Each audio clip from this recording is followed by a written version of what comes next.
আসসালামু আলাইকুম, স্বাগত জানাচ্ছি আরটিভির সন্ধ্যা সংবাদে। পুরো সংবাদে আপনাদের সাথে আছি আমি ফারজানা তানি এবং আমি সৈয়দা সাদিয়া বেনাজির। সার্চ কমিটির মাধ্যমে সবার কাছে গ্রহণযোগ্য নির্বাচন কমিশন গঠনের প্রস্তাব দিয়েছে জাসদ। বঙ্গভবনে রাষ্ট্রপতির সঙ্গে সংলাপে এ প্রস্তাব দেয় দলটি। পরে জাসদ সভাপতি হাসানুল হক ইনু সাংবাদিকদের জানান, রাষ্ট্রপতির সঙ্গে সংলাপ প্রত্যাখ্যান করে নির্বাচন বানচালের চেষ্টা করছে বিএনপি। আতিকা রহমানের রিপোর্ট। নির্বাচন কমিশন পুনর্গঠন নিয়ে রাষ্ট্রপতি মোহাম্মদ আব্দুল হামিদের সঙ্গে রাজনৈতিক দলের সংলাপে দ্বিতীয় দিনে অংশ নিল জাতীয় সমাজতান্ত্রিক দল জাসদ। 1 ঘণ্টার সংলাপে অংশ নেন জাসদ সভাপতি হাসানুল হক ইনু, সাধারণ সম্পাদক শিরিন আক্তার সহ দলটির 6 নেতা। পরে হাসানুল হক ইনু বলেন, উপযুক্ত দক্ষ ব্যক্তিদের খুঁজে বের করতে সার্চ কমিটি গঠনই হবে একটি গ্রহণযোগ্য প্রক্রিয়া। গত কয়েকটা নির্বাচন অনুসন্ধান কমিটির মধ্য দিয়ে হয়েছে, কখনো বিতর্ক দেখা দিয়েছে, কখনো বিতর্ক দেখা দেয়নি। সুতরাং আমরা সংলাপের মধ্য দিয়ে, অংশগ্রহণের মধ্য দিয়ে যতদূর সম্ভব আমরা একটা বিতর্কের ঊর্ধ্বে একটা দক্ষ গ্রহণযোগ্য নির্বাচন কমিশন গঠন করার রাষ্ট্রপতির উদ্যোগকে সহযোগিতা করা বাঞ্ছনীয় মনে করেছি। সার্চ কমিটি, অনুসন্ধান কমিটি, এটা সাংবিধানিক সংস্থার থেকে হয় বাঞ্ছনীয়। তিনি আরও বলেন, আবারও সংলাপ ও নির্বাচনকে প্রশ্নবিদ্ধ করার পায়তারা শুরু করেছে বিএনপি। যে রাষ্ট্রপতির এই উদ্যোগটাকে স্বাগত না জানিয়ে যারা নাকচ করে দিচ্ছেন, তারা কিন্তু সংলাপ প্রক্রিয়াটাকে বানচাল করতে চাচ্ছেন। তো এই বানচাল করার ঘটনাটা আমরা দেখেছি, যে যারা নির্বাচনই বানচাল করতে চান তারা সংলাপও বানচাল করবেন।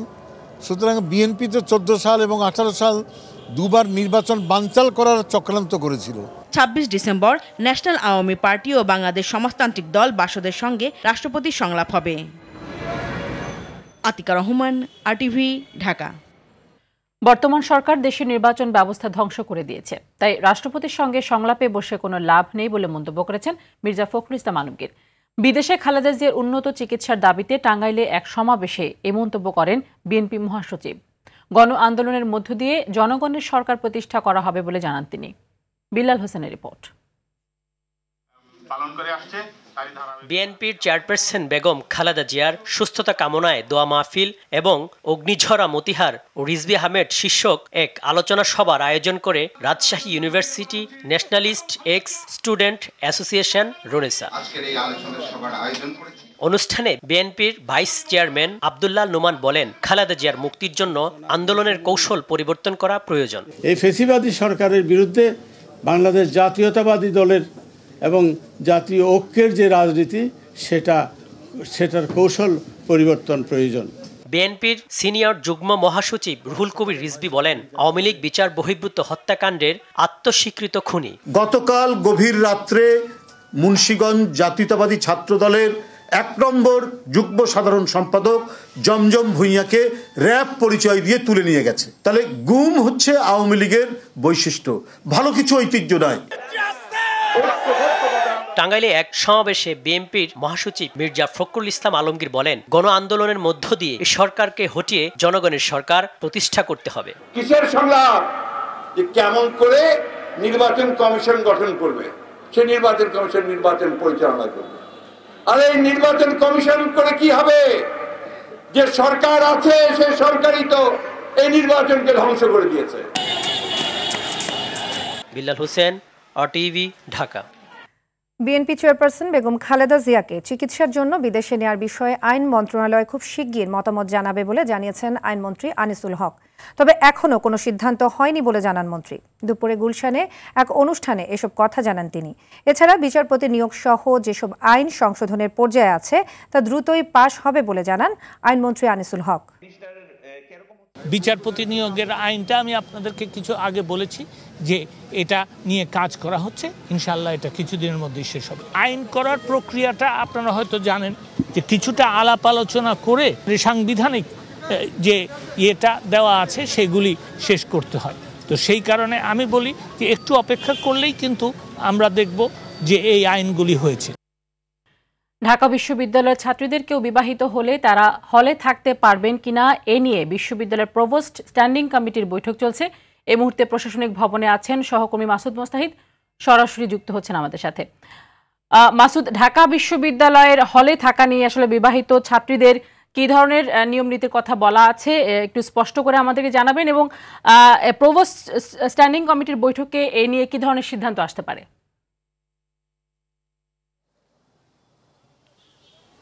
তানি, যে সমস্যাটি তৈরি হয়েছে আপনি একটু আগে বলেছিলেন, সেই সমস্যাটি নিয়ে কিন্তু সন্ধ্যা ৬টা থেকে আমরা এখন যে উপাচার্য ভবনের সামনে আছি, উপাচার্য ভবনের ভিতরেই কিন্তু প্রভোস্টদের নিয়ে বৈঠক চলছে।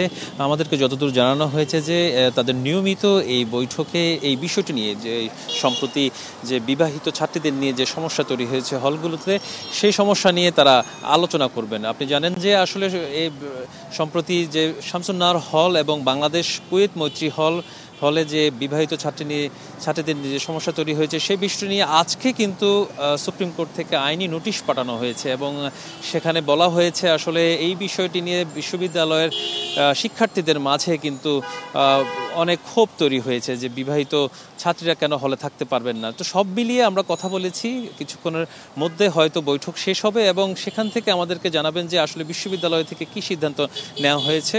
সন্ধ্যা ৬টা থেকে সে বৈঠক শুরু হয়েছে, এখনো পর্যন্ত চলছে। আমরা এখানে সংবাদকর্মীরা কিন্তু এখনো পর্যন্ত অপেক্ষা করছি। তানি, এই ছিল সর্বশেষ তথ্য আমার কাছে। জি, ধন্যবাদ আপনাকে। দর্শক, ঢাকা বিশ্ববিদ্যালয় থেকে জানাচ্ছিলেন সহকর্মী মাসুদ মোস্তাহিদ। ফার্মার্স ব্যাংক থেকে ৪ কোটি টাকা আত্মসাৎ ও পাচারের মামলায় খালাসপ্রাপ্ত ২ আসামি শাহজাহান এবং নিরঞ্জন চন্দ্র সাহাকে আত্মসমর্পণের নির্দেশ দিয়েছেন হাইকোর্ট। একই সঙ্গে তাদের খালাসের রায় কেন বাতিল হবে না তা জানতে চেয়েছেন আদালত। এই মামলায় সাবেক প্রধান বিচারপতি সুরেন্দ্র কুমার সিনহাকে ১১ বছরের দণ্ড দিয়েছিলেন ঢাকার বিশেষ জজ আদালত ৪। ২ আসামির খালাসের বিরুদ্ধে দুর্নীতি দমন কমিশনের করা আপিলের প্রেক্ষিতে বুধবার বিচারপতি এম এনায়েতুর রহিম ও বিচারপতি মুস্তাফিজুর রহমানের হাইকোর্ট বেঞ্চ এ আদেশ দেন। রেলের টিকিট কেনা বেচা থেকে পদোন্নতি সবকিছুই চলে ম্যানেজের উপর। ওজন বুঝে মানুষের সেবা দেন দায়িত্বে থাকা কর্তা ব্যক্তিরা, আর সত্য বললে চাকরি হারান কর্মচারীরা। বছরের পর বছর চাকরি করলেও মেলে না পদোন্নতি। তেলেসমাতির জোরে পিয়ন হয়ে যান কর্তা ব্যক্তির বস। রেলের হালচাল নিয়ে আশিকুল আলমের অনুসন্ধানী প্রতিবেদনের আজ ৩য় পর্ব। ক্যামেরায় ছিলেন সুমন দে। আমার জন্য বিব্রতকর। অফলাইনে কথা বলি, একটা গ্রুপ আছে তাদের কাজই খারাপ ব্যবহার করে। কথাগুলো বলছিলেন রেলের জনসংযোগ পরিচালক। দায়িত্ব পালনে কতটা ঝুঁকি আর চাপে থাকেন তারা। টিকিট না পেলে প্রশাসনের পাশাপাশি রাজনৈতিক দলের নেতারা নাকি হামলে পড়েন তাদের উপর। থাকে নানা মহলের চাপ। সেখানে আইনশৃঙ্খলা বাহিনী যদি স্ট্রংলি ভূমিকা না পালন করে, কারণ আমিও ফিল্ড লেভেলে চাকরি করছি, তো এখন রিস্ক, এইরকম রিস্ক সবাই নেয় না। আপনাকে তাকে ক্যাপচার করবে, সে আইনটা নেয়। ধরার পরে আপনার বিরুদ্ধে কি ধরনের ব্যবস্থা নিবে, সে আইনটা স্পেসিফিক আইন নেই। এ কথায় উঠে এসেছে চাকুরি হারানো সহ ও রেলে চাকুরিতে থাকা অবস্থায় নানান নির্যাতনের কথাও, যার দৃষ্টান্ত পাওয়া যায় গুধুলি এক্সপ্রেস ট্রেনের স্বপ্নিল অ্যাসোসিয়েটসের অ্যাটেন্ডেন্ট সোহেল রানার কথায়। টিটি স্যার 250 টাকা নিছে, গার্ড সাহেব নিছে 100 টাকা স্যার। আর আমার জি স্যার, আর হলো 100। জি, আর বসে নিছে স্যার 60 টাকা স্যার। বসকে জি আমাদের শ্রদ্ধেয় বস স্যার। গেল 14 ডিসেম্বর চট্টগ্রাম থেকে ছেড়ে আসা গুধুলি এক্সপ্রেস ট্রেনটিতে টাকা ভাগ ভাটারার কথা আরটিভি টিমকে বলায় চাকরি হারিয়েছেন তিনি। জব করে দিয়েছে স্যার আমার ভাই স্যার। এখন আমি স্যার গরিব মানুষ স্যার, আমি আমার বউ বাচ্চা আছে স্যার, আব্বা মা মানা করছে বসে। আর স্যার এই যে সুপারভাইজারে আর গার্ড সাথে স্যার। সুপারভাইজার কে ছিল জানো? ওইটা ওখানে রফিক।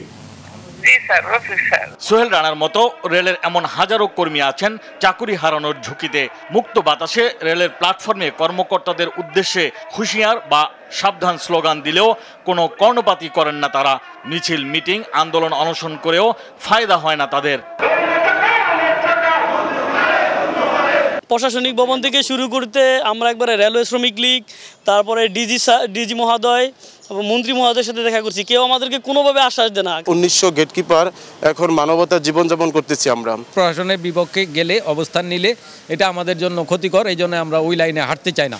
23 বছর ধরে রেলের ডাটা এন্ট্রি অপারেটর পদে চাকরি করেও পদোন্নতি পাননি আমিনুল্লাহ বাচ্চু। রেলের ডিজি আর সচিব বরাবর আবেদন করায় উল্টো শোকজ করা হয় তাকে। সচিবে লেখছে 3য় শ্রেণীর কর্মচারী, তার পদোন্নতি পাওয়ার বিষয়টা হলো ডিজি হলো তার অথরিটি। আমার কাছে করলো কেন? এটা বিধি লঙ্ঘিত হয়েছে, এই কথা কইয়া আমারে সকস করছে।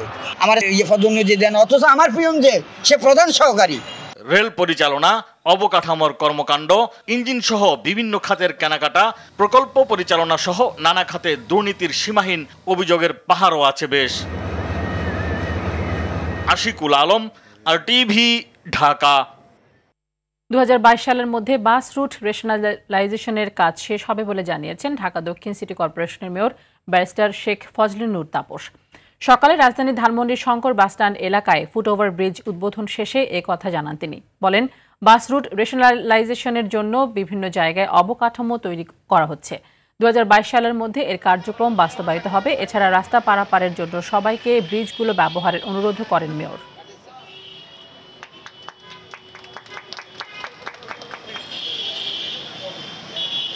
আমাদের বাস রুট রেশনালাইজেশন যে ফ্র্যাঞ্চাইজিং কার্যক্রম চলছে, এটা আগামী 26শে ডিসেম্বর আমাদের মাননীয় সড়ক পরিবহন ও সেতুমন্ত্রী আশা করছি উদ্বোধন করবেন। এবং আমাদের যে সকল অবকাঠামো উন্নয়ন প্রয়োজন ছিল উত্তর সিটি কর্পোরেশন, দক্ষিণ সিটি কর্পোরেশন, আমরা খুব তোড়জোড় করে সেই কাজগুলো সম্পন্ন করছি এবং আশাবাদী যে আগামী 2022 সালের মধ্যেই আমাদের এই পূর্ণ বাস্তবায়নটা হতে ঢাকাবাসী এর সুফল যথাযথভাবে পাবে।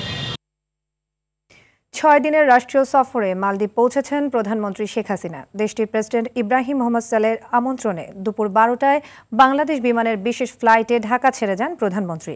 মালদ্বীপ সফরকালে স্বাস্থ্য, শিক্ষা, বন্দি বিনিময়, অদ্বৈত কর পরিহার সহ 2টি চুক্তি, 2টি সমঝোতা স্মারক এবং দুদেশের মধ্যে বিশেষজ্ঞ চিকিৎসক নিয়োগ চুক্তি নবায়ন হতে পারে। এছাড়া দক্ষিণ এশিয়ার দেশ দুটির মধ্যে বন্ধুত্বের প্রতীক হিসেবে মালদ্বীপকে 13টি সামরিক যান উপহার দেবে বাংলাদেশ। মালদ্বীপে 1 লাখেরও বেশি প্রবাসী বাংলাদেশি শ্রমিকের মধ্যে 50,000-এর বেশি অনিয়মিত হয়ে বিভিন্ন শ্রেণী পেশায় কাজ করছেন। ফলে ভোগান্তির শেষ নেই এসব রেমিটেন্স যোদ্ধাদের। পুলিশি হয়রানি, চুক্তি অনুযায়ী বেতন না পাওয়া বা কম পাওয়া সহ নানা সমস্যার সমাধানের জোর দাবি তাদের। তবে দ্রুতই এসব সমাধানে কাজ চলছে বলে জানিয়েছেন দেশটিতে নিযুক্ত বাংলাদেশ হাইকমিশনার। মালদ্বীপ থেকে ফিরে জুলহাস কবিরের ধারাবাহিক প্রতিবেদনের 3য় পর্ব আজ। ক্যামেরা ছিলেন নিহান নন্দী। হাজারো দ্বীপ বেষ্টিত দেশ মালদ্বীপ। পর্যটন আর মৎস্য শিল্পে সারা বিশ্বে যার অবস্থান শীর্ষে। এর পাশাপাশি বেশ কিছু পেশায় কর্মস্থানের সুযোগ ঘটেছে প্রবাসী বাংলাদেশি কর্মীদের। 5 লাখের বেশি জনসংখ্যার এই দেশে শুধু বাংলাদেশি শ্রমিকের সংখ্যাই 1 লাখ। অলস মালদ্বীপবাসীদের কাছে খুবই জনপ্রিয় পরিশ্রমী বাংলাদেশি শ্রমিকেরা। তবে দেশটিতে বৈধ কাগজপত্র না থাকায় অনিয়মিত শ্রমিকের সংখ্যা 50,000। এজন্য ভোগান্তিরও শেষ নেই এসব রেমিটেন্স যোদ্ধাদের। 95% বাঙালি আমি মনে হয় যে ভালো নাই। ভিসাগুলা যে এজেন্সির মাধ্যমে হয়, এই এজেন্সির মাধ্যমে আমাদের বাংলাদেশের কিছু চক্র এবং বাংলাদেশের এম্বাসি, এই দেশের এম্বাসি, তারা এরকম কোনো গ্যারান্টি দিয়ে কাজ করে না। তাদেরকে ট্যুরিস্টে এসে প্রথমে ঢোকা, দালাল আমাদের ট্যুরিস্টে নিয়ে আসতে।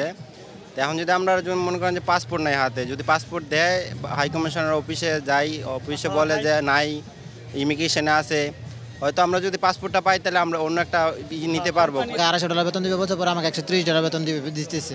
তো আমি বলছি আমি $130 কাজ করবো, বলছে তুমি কাজ না করো তোমাকে দেশে চলে যাও।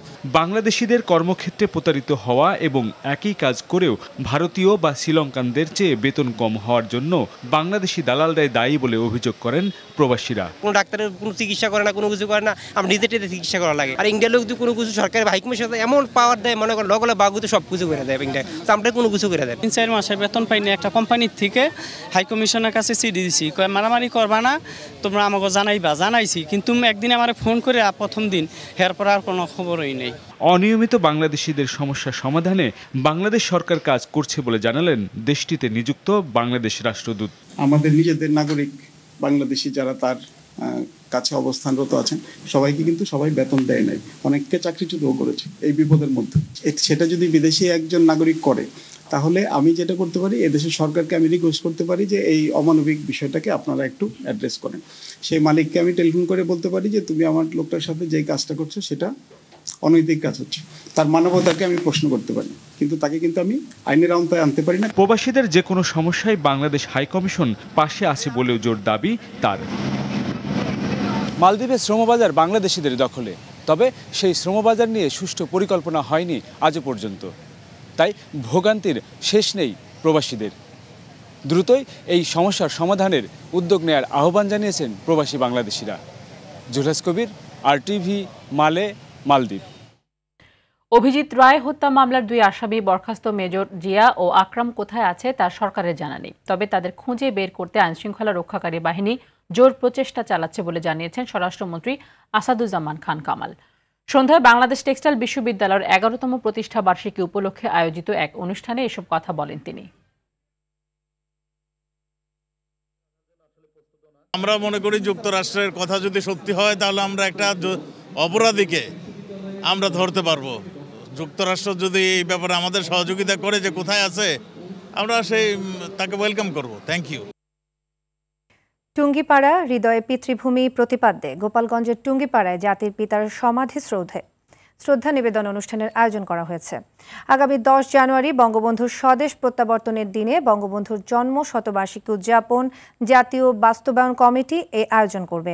সকালে আন্তর্জাতিক মাতৃভাষা ইনস্টিটিউটে আওয়ামী লীগের সভাপতিমণ্ডলীর সদস্য শেখ ফজলুল করিম সেলিমের সভাপতিত্বে অনুষ্ঠিত সভায় প্রধানমন্ত্রীর চাচাতো ভাই শেখ সালাউদ্দিন জুয়েল সহ বিশিষ্টজনরা উপস্থিত ছিলেন।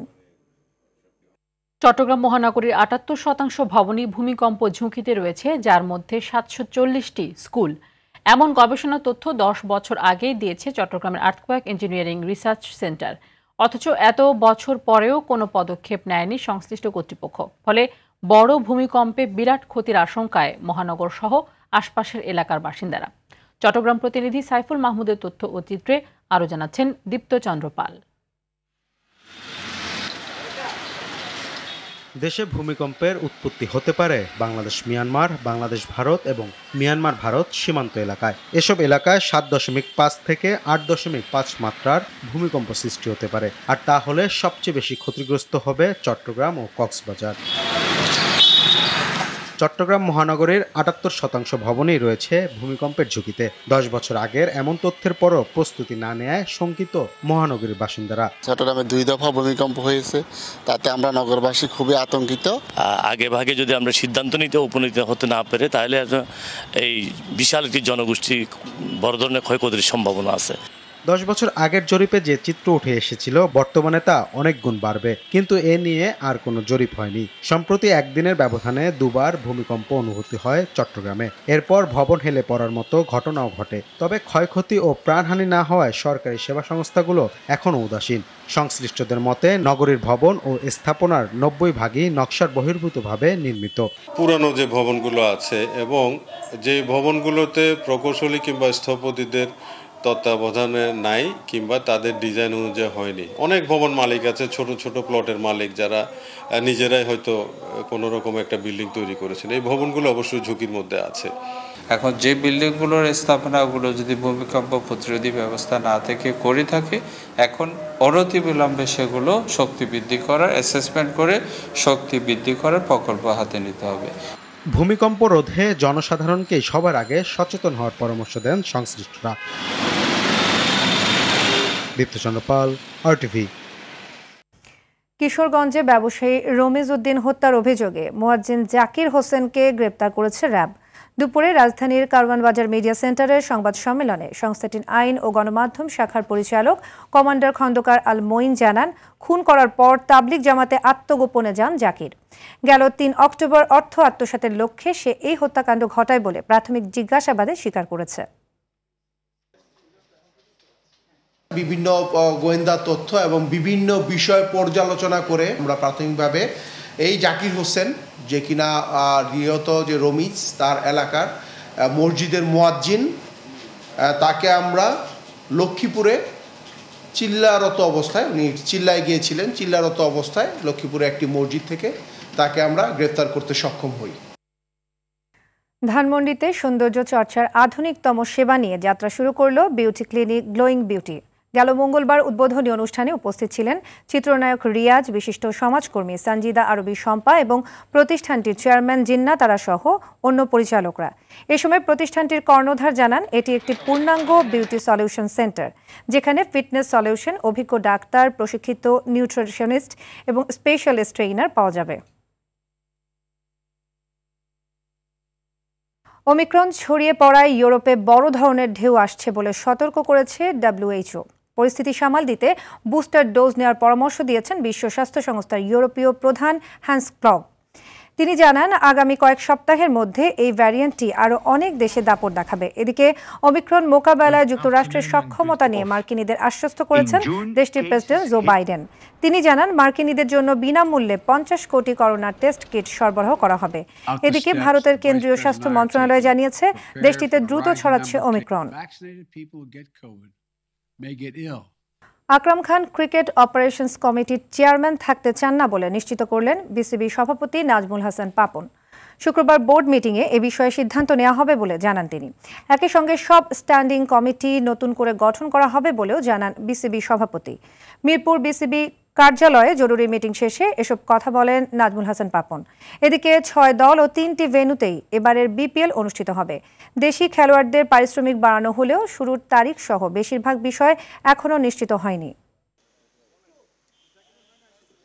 যেহেতু সে 8 বছর ধরে ছিল এবং এটাতে প্রচুর কাজ, সে অন্য কোনোটা দিলে ও মনে করে যে এটাতে তার যে সময় দেওয়া দরকার সেটা তার জন্য কঠিন হয়ে যাচ্ছে, কাজেই তার প্রেফারেন্স বলেছে অন্য জায়গায় দিলে তার কোনো আপত্তি নেই। চেঞ্জ হবে এটাও বলছি না, চেঞ্জ হবে না এটাও বলছি না। 24 তারিখ ঢাকা, সিলেট, খুলনা, বরিশাল, চিটাগাং, কুমিল্লা, এই 6টার জন্য আমরা এখন পর্যন্ত ঠিক করেছি। ঢাকা, সিলেট, চিটাগাং 3টাতেই আপনার খেলা হবে। নিউজিল্যান্ড থেকে টিম প্রবাবলি আসার কথা 14 or 15। 4-5 দিন প্লেয়ারদেরকে রেস্ট দিয়ে আমাদের ইচ্ছা হলো যে 20 থেকে স্টার্ট করা জানুয়ারি। বিচার অঙ্গনের জন্য ঘটনাবহুল একটি বছর শেষ হলো। বুয়েট শিক্ষার্থী আবরার হত্যা, আমিন বাজারের 6 মার্ডারের মতো আলোচিত রায় এসেছে বছরের শেষ দিকে। ই কমার্স আর তারকা জগতের অনেক রথী মহারথীর আদালত পাড়ায় দৌড়ঝাঁপ ছিল লক্ষণীয়। জাপানি 2 শিশু কার কাছে থাকবে তা নিয়ে উচ্চ আদালত ছিল সরগরম। খান আলামিনের রিপোর্টে দেখুন বিস্তারিত।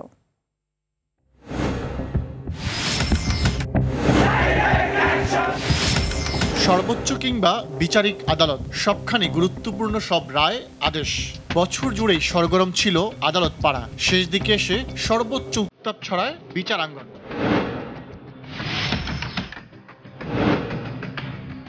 বহুল প্রতীক্ষিত বুয়েটের আলোচিত আবরার হত্যার রায় আসে 8 ডিসেম্বর। ছাত্রলীগের 20 নেতাকর্মীর মৃত্যুদণ্ড আর 5 জনের যাবজ্জীবন দণ্ডের মাধ্যমে শেষ হয় বিচারের প্রথম ধাপ।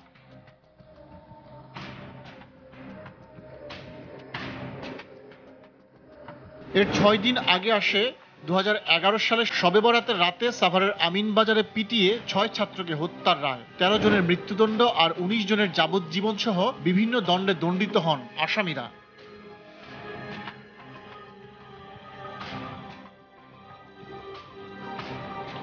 নভেম্বরে ঋণ জালিয়াতি এবং অর্থ পাচারের মামলায় সাবেক প্রধান বিচারপতি SK সিনহাকে 7 বছরের কারাদণ্ড দেন ঢাকার বিশেষ জজ আদালত 4। কোনো সাবেক প্রধান বিচারপতির বিরুদ্ধে দেশে এটিই প্রথম রায়।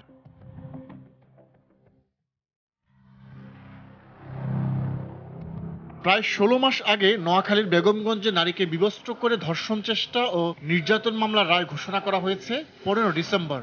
রায়ে বাহিনী প্রধান দেলোয়ার হোসেন ওরফে দেলু সহ 13 আসামির সবাইকে 10 বছর করে সশ্রম কারাদণ্ড দিয়েছে আদালত।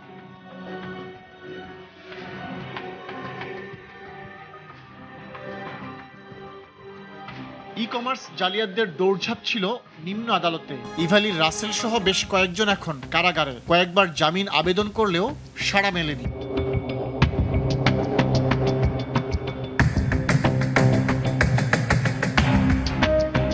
বুট ক্লাব কাণ্ডে চিত্রনায়িকা পরিমণির মামলায় ব্যবসায়ী নাসিরিউ আহমেদ 14 শিকের জল খেয়ে এখন মুক্ত আকাশে। তবে অন্য ঘটনায় পরিমণি, মডেল পিয়াসা সহ বেশ কয়েকজন রঙিন জগতের তারকাকে যেতে হয়েছে কারাগারে, যদিও কেউ কেউ জামিন নিয়ে ফিরেছেন স্বাভাবিক জীবনে। উচ্চ আদালত বছর জুড়েই জাপানি 2 শিশু কার কাছে থাকবে সেই প্রশ্নের সমাধান খুঁজেছেন, কিন্তু এখনো মেলেনি। সবশেষ মায়ের কাছে দিয়ে অন্তর্বর্তী আদেশ দিয়েছেন।